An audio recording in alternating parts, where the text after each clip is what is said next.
Chancellor, Dr. Vidya Yarabdekar, Pro-Chancellor, Dr. Rajiv Yarabdekar, Provost, Dr. Ramakrishnan Raman, Vice Chancellor, Dr. Shejul, Registrar, Ms. Shraddha Chitalik, Controller of Examinations, faculty, most important graduating students, and your near and dear.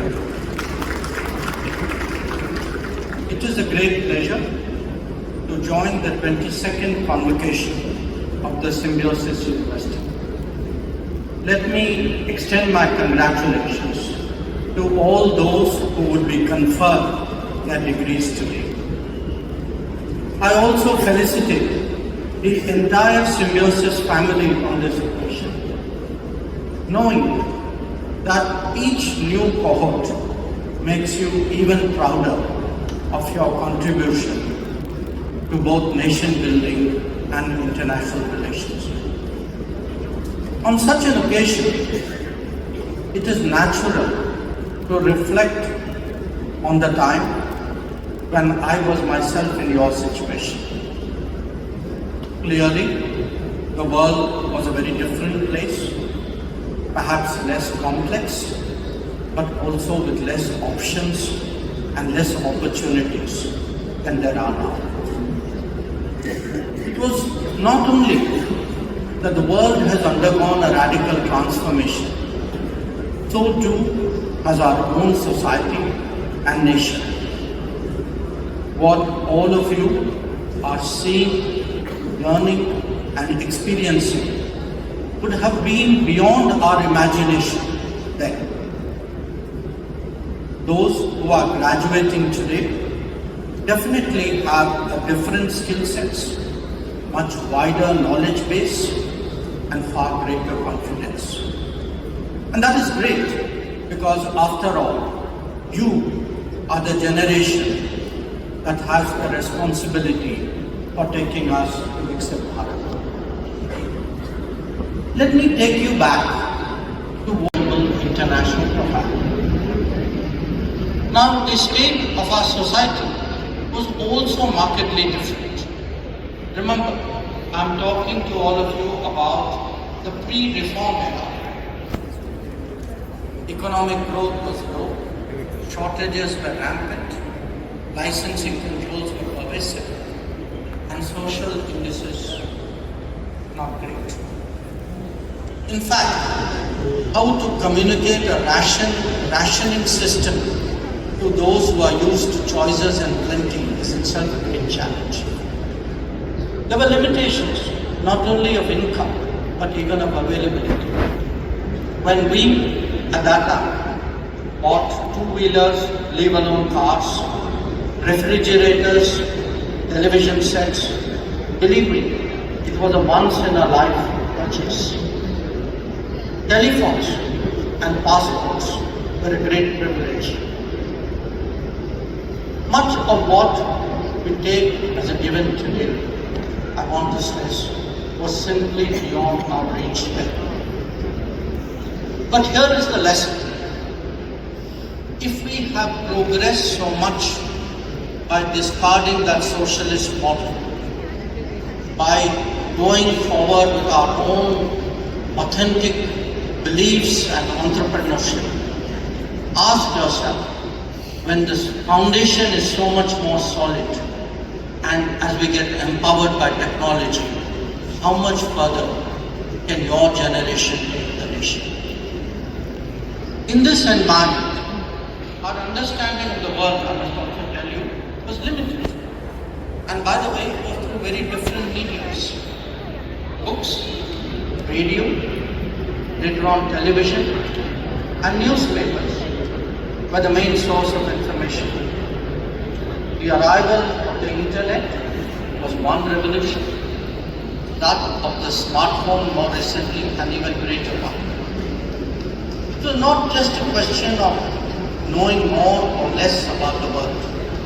In that era, the world was simply a more distant place, one much harder to relate to. Depending on what one did, it was an object of curiosity and in some cases perhaps a compulsion.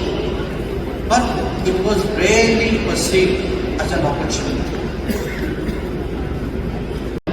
And each have been accelerated by the march of technology. Now, you might think that I'm beginning a lecture on political science. But I want you all to appreciate that whatever you may have studied, whatever job you may have now entered, these facets that I'm talking about will actually impact your lives in the coming years. Perhaps globalization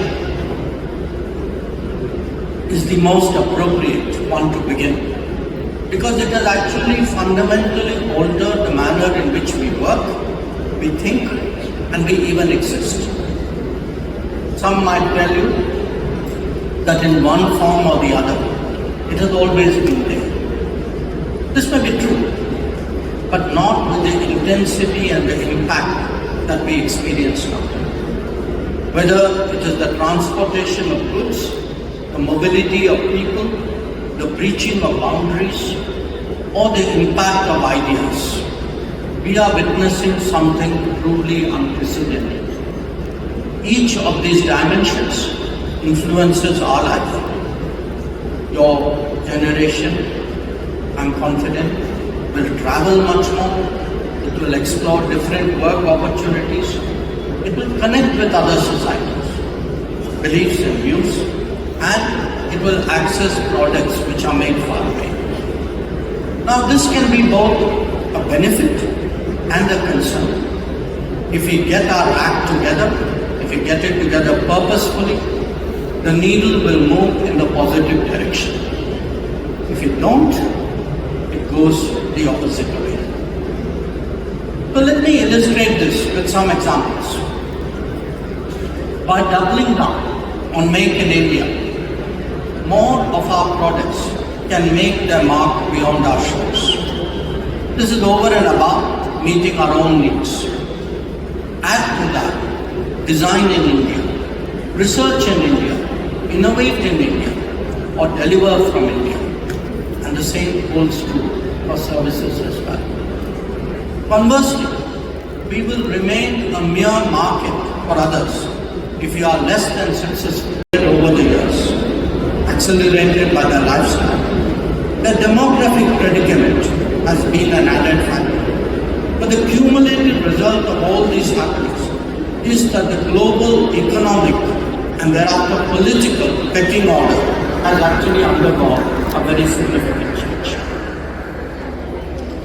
This rebalancing is not only a reflection of relative power, it is also one कैसा लग रहा है? attitude that people have in each other and to the world. As one of the notable examples of rising in the international order power structure, the unfolding attitude and intent of India towards the world merits reflection. How does the world perceive us currently? The short answer is very much more positive and very much more international relations का course चल रहा है भाई, मस्त वाला. is both our national brand and our individual reputations, which have improved considerably. We are regarded today by the world as people with a strong work ethic, with an aptitude for technology, who espouse a family-centric culture. In conversations abroad, I largely hear words of praise for our diaspora.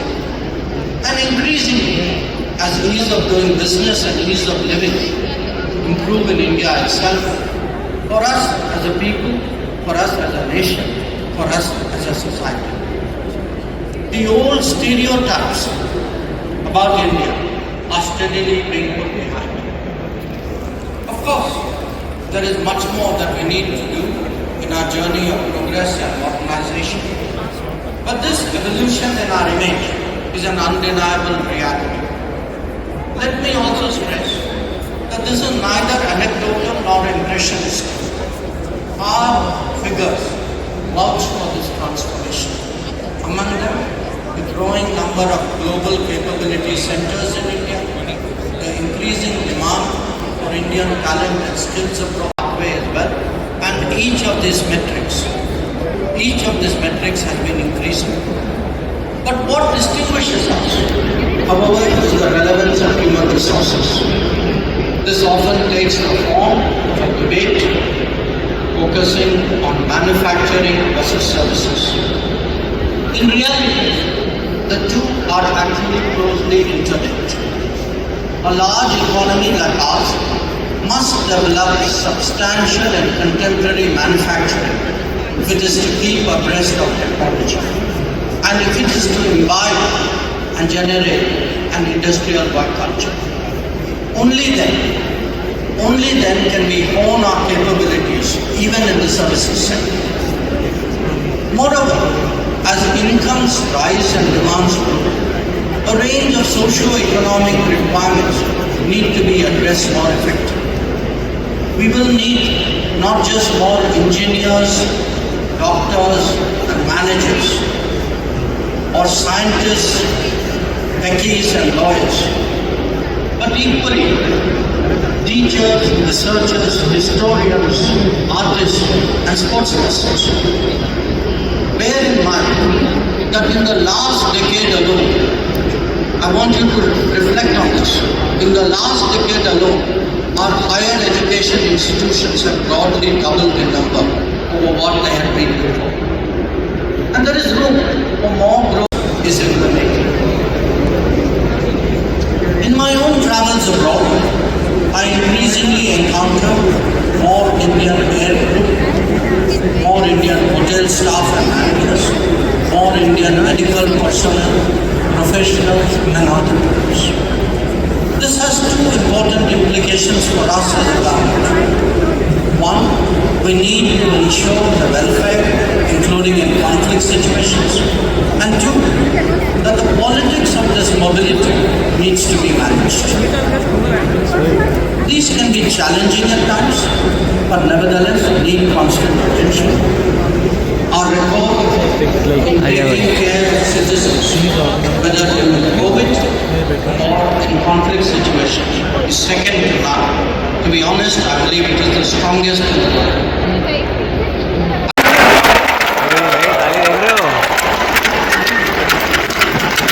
Thank you, sir. I request the audience to please rise and give Dr. Jaishankar a standing ovation.